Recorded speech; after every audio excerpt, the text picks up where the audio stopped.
Sir cab auto பைக்குன்னா red taxi மட்டும்தான். BCA Cyber Security, AIMML, BBA Digital Marketing, FinTech and Digital Banking போன்ற Industry 4.0 courses join பண்ண JNN College of Arts and Science, Redhill, Chennai.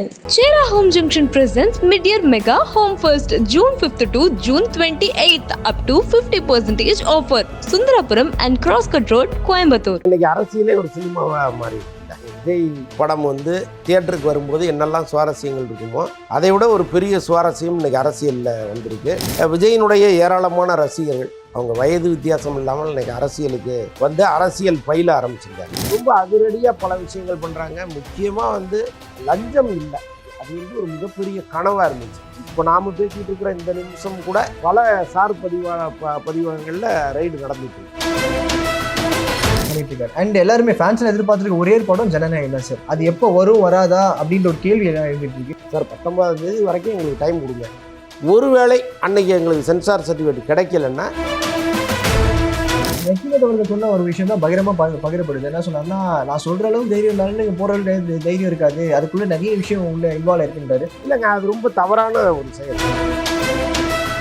உண்மையை சொல்ல தைரியம் இருந்தால் நீங்கள் சொல்லணும். இல்லை போகிற போக்கில் ஒன்று போட்டுட்டு போகிறதுங்கிறது வந்து பல யூகங்களை இங்கே வகுக்குது. அது இன்னும் கொஞ்சம் ஜாஸ்தியாக இப்போ என்ன சொல்கிறாங்கன்னா, விஜய் தான் அதுக்கு காரணம்ங்கிற அளவு கொண்டு போய் விட்டாங்க. ஒரு முதல்வராக இவர் வந்து என் படத்தை ரிலீஸ் பண்ணுங்கன்னா கேட்க முடியாது. நீங்கள் கேட்டிங்கன்னா என்ன ஆகும்னா, இன்றைக்கே எதிர்கட்சிகள் வந்து அதை கவனிக்கல, இதை கவனிக்கல, கரண்ட் இல்லை, அது இல்லை, இது இல்லைன்னு பயங்கரமாக பிரச்சனை பண்ணிட்டு இருக்காங்க. வாயை திறந்து பேசுங்க சிஎம்னு ஒரு பெரிய பேட்சை குத்திட்டு இன்னைக்கு சட்டசபைக்கு வராங்க. ப்ரெஸ்ஸை மீட் பண்ணுறதுல பிரச்சனையே கிடையாது. அன்னைக்கு ப்ரெஸ் வந்து நேர்மையாக இருந்தாங்க. இன்னைக்கு அப்படி இருக்காங்களான்னா இல்லை. ஓகே. அண்ட் இப்போ ஆந்திராவில் இருக்க மாதிரி டெபுட்டி சிஎம்மாக இருக்க பவன் கல்யாணம் அப்பப்போ ஏதோ ஒரு படம் பண்ணுறாரு சார். இப்போ ஒரு சிஎம் ஆகிட்டாரு, பட் ஏதாவது வாய்ப்புகள் இருக்குமா சார்? கேமியோ வச்சு வருவாருன்னு கேட்குறாங்க ஃபேன்ஸ். 1000% வாய்ப்பு கிடையாது.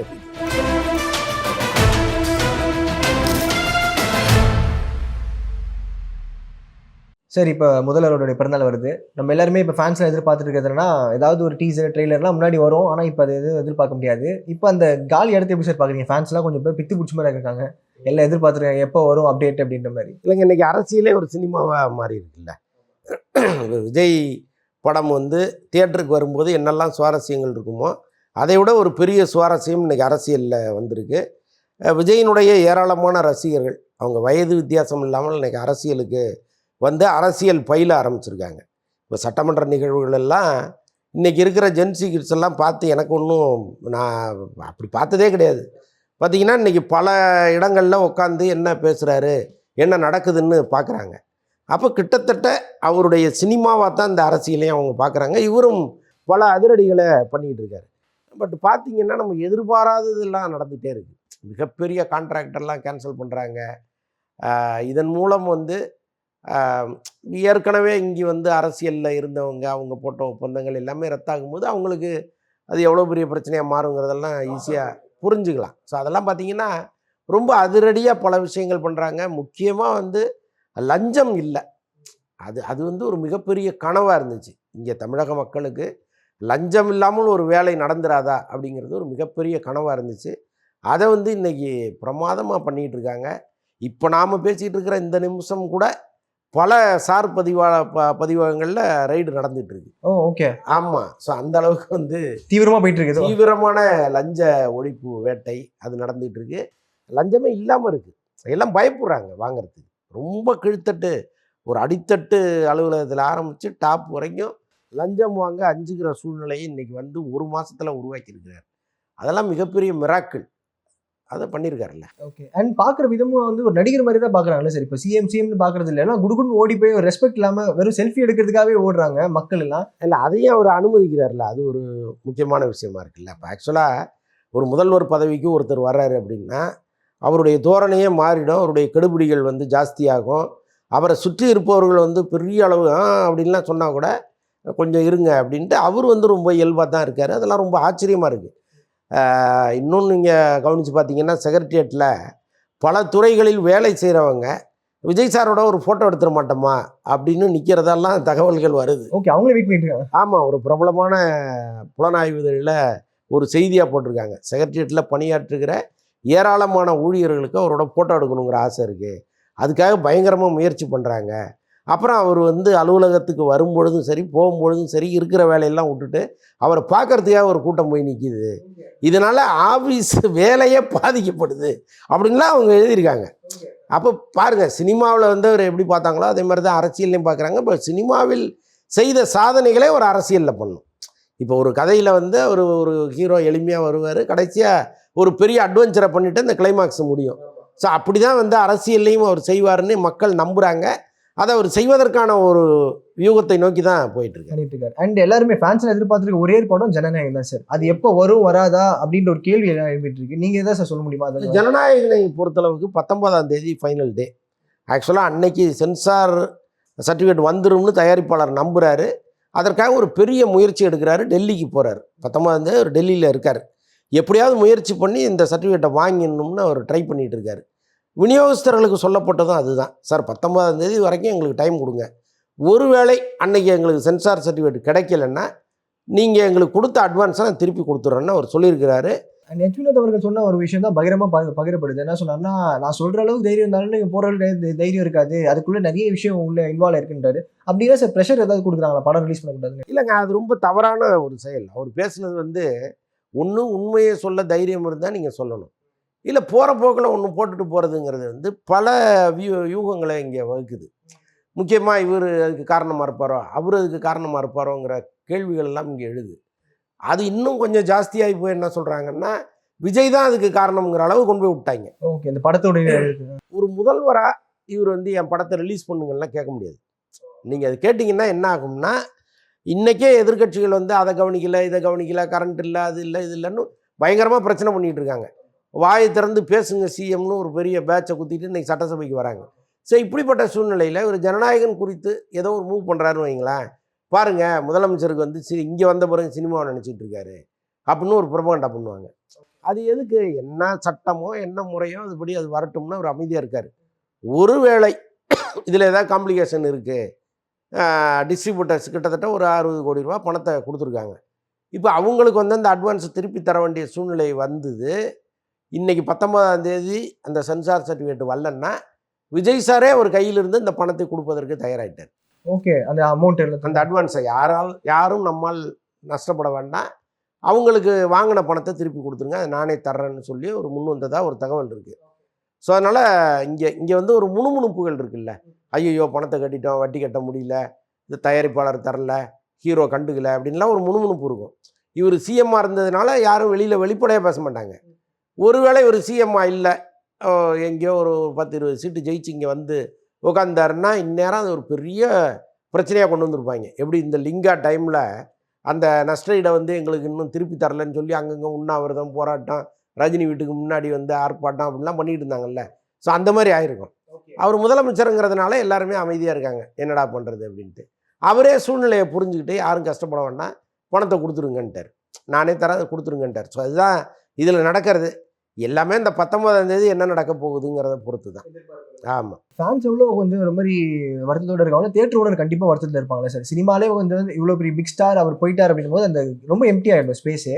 நீங்கள் அதை எப்படி பார்க்குறீங்க சார்? கட்டாயமாக அப்படி தானேங்க ஆகும். ஏன்னா ஒரு பெரிய பொருளாதார சுழற்சி இங்கே இருக்குது. ஒவ்வொரு முறை விஜய் படம் வரும்பொழுதும் நீங்கள் அந்த பார்க்கிங்கில் ஆரம்பித்து படத்தில் அந்த படம் இடைவேளையில் கொடுக்கப்படுகிற கேன்டீன் உணவுகள் வரைக்கும் ஒரு பெரிய அளவுக்கு வருமானம் வரும். இது எல்லா படங்களுக்கும் வருமானம் வராது. அப்போ விஜய், அஜித், ரஜினி போன்ற பெரிய ஹீரோக்களுக்கு தான் வரும். அதிலிருந்து ஒருவர் வெளியேறாரு, எனக்கு இதுதான் கடைசி படம்னு சொல்கிறாரு, அல்லது அவருடைய படங்களே இனிமேல் வராதுங்கிற சூழ்நிலை வரும்போது கட்டாயமாக அது ஒரு பெரிய வெற்றிடம் தானே. கண்டிப்பாக சார். இப்போ நீங்கள் வந்து ஆரம்ப கட்டத்தில் விஜய் அவர்களுடைய பார்த்துருப்பீங்க, நிறைய படங்கள் அவர் பண்ணிட்டு இருக்கும்போது ப்ரெஸ்ஸை சந்திப்பார். அப்போல்லாம் எவ்வளோ கம்ஃபர்டபுளாக இருப்பார் சார் ப்ரெஸ் கூட? இல்லைங்க, அவர் ப்ரெஸ்ஸை மீட் பண்ணுறதுல பிரச்சனையே கிடையாது. அன்னைக்கு ப்ரெஸ் வந்து நேர்மையாக இருந்தாங்க. இன்றைக்கி அப்படி இருக்காங்களான்னா இல்லை. எல்லாருக்கும் ஒரு அஜெண்டா இருக்குது. ஏதாவது ஒரு கட்சியின் பின்புலத்தில் இருக்கிற பத்திரிகையாளர்கள் தான் இங்கே நிறைய பேர் இருக்காங்க. ரொம்ப நடுநிலையாளர்கள்ங்கிறவங்க குறைவாக இருக்காங்க. அப்போ இவங்களுக்கு முன்னாடி வரும்போது அவங்க கேட்குற கேள்விகள் முதல்ல வந்து ஹர்ட் பண்ணாமல் இருக்கணும். இங்கே அப்படி இருக்கான்னா இருக்காது. ஆளாளுக்கு ஒரு கேள்வி எழுப்புவாங்க, அது ரொம்ப கேவலமான கேள்விகள்லாம் எழுப்புவாங்க. அது வந்து ஒரு முதலமைச்சரை கோபப்படுத்தி அதை வந்து பப்ளிக் மத்தியில் பாருங்கள் அவர் எப்படி நடந்துக்கிட்டாரு பாருங்கன்னு சொல்ல வைப்பதற்கான ஒரு முயற்சியாக கூட இருக்கலாம். ஸோ அதனால் அவர் என்ன பண்ணுறாரு, இவங்களை எதுக்கு நம்ம பார்க்கணும் அப்படின்னு முடிஞ்ச அளவுக்கு தவிர்க்கிறார். ஸோ அது ஒரு காரணம். இன்னொன்று, இப்போ ஒரு அரசியல் தொடர்பாக பேசுகிறதுக்கு இன்னும் கொஞ்சம் பயிற்சி எடுக்கணும். அது இப்போ வந்து ஒரு 2 வருஷத்துக்கு முன்னாடி இத்தனாம் தேதி இந்த மாதம் இது நடந்துச்சு அப்படின்னு சொல்கிற அளவுக்கு ஒரு பயிற்சி வேணும்.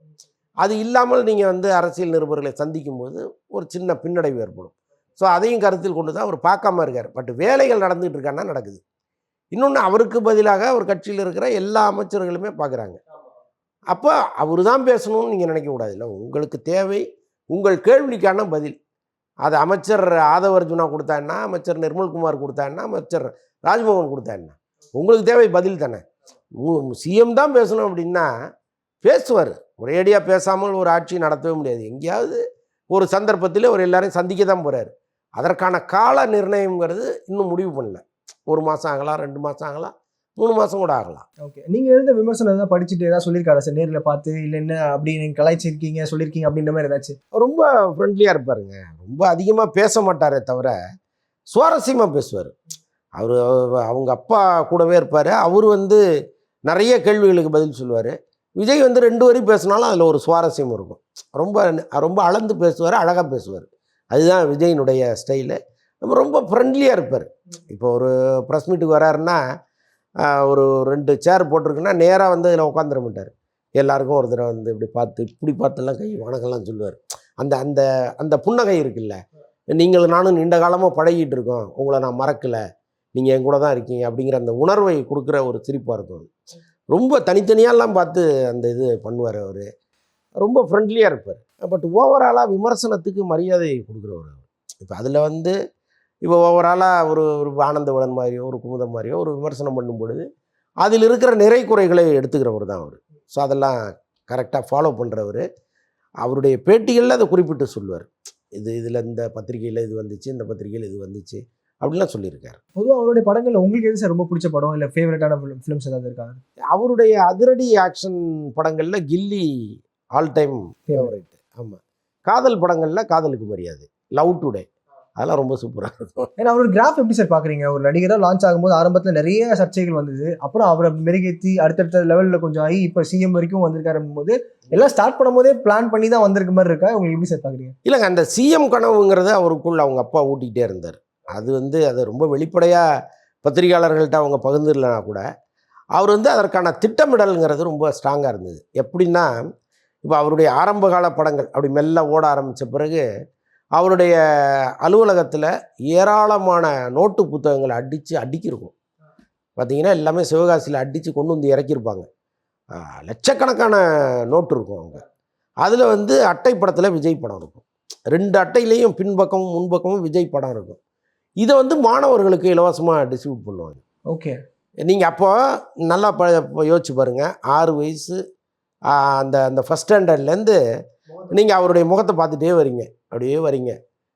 அவன் இன்னைக்கு 25 வயசு 30 வயசு ஆகும்போது அவன் ஓட்டு யாருக்கு போடுவான்? இங்கே தான். அப்போ அது மனசில் பதிய வச்சு அப்படி தான் அவங்க அப்பா வந்து அதெல்லாம் பிளான் பண்ணார். அதேமாதிரி நம்ம போகும்போது வந்து அங்கே ஒரு 4 நோட்டு எடுத்துகிட்டு போகணும்னு கொடுப்பாரு. ஸோ அதெல்லாம் வந்து நடந்திருக்கு. ஸோ அது வந்து ஒரு மிகப்பெரிய திட்டமிடல் தான். அதே மாதிரி அவரையும் வந்து மெல்ல மெல்ல உருவாக்குனார். அவர் ரொம்ப வெளிப்படையாக அரசியல் பேசலைன்னா கூட அவருக்குள் அது வந்து இருந்துச்சு. அதை வந்து அவர் கிரகிச்சுக்கிறது, கேட்டுக்கிறது, அதெல்லாம் பண்ணார். ஓகே, அண்ட் இப்போ ஆந்திராவில் இருக்க மாதிரி டெபுட்டி சிஎம்மாக இருக்க பவன் கல்யாணம் அப்பப்போ ஏதோ ஒரு படம் பண்ணுறாரு சார். இப்போ ஒரு சிஎம் ஆகிட்டாரு, பட் ஏதாவது வாய்ப்புகள் இருக்குமா சார்? கேமியோவாச்சும் வருவாருன்னு கேட்குறாங்க ஃபேன்ஸ். 1000% வாய்ப்பே கிடையாது அதுக்கு. ஏன்னா அவருக்கு இந்த அரசியலுக்கு நேரம் இல்லை, அரசியலுக்கே நேரம் இல்லை அவருக்கு.